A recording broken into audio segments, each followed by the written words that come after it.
as you've looked, at least over the last 150 years of history, as investors, economists have responded to global conflict.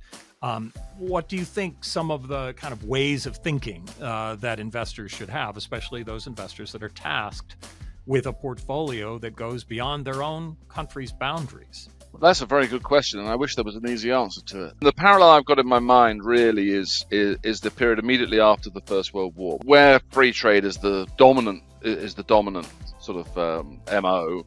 After the First World War, people have seen the utility of economic warfare, and are trying to work out how they can use it in economic statecraft, and you get that first period of the disintegration, literally, in the global economy, as people suck capital and ideas and things back home, and so you get that disintegration, exacerbated, of course, by the Great Depression.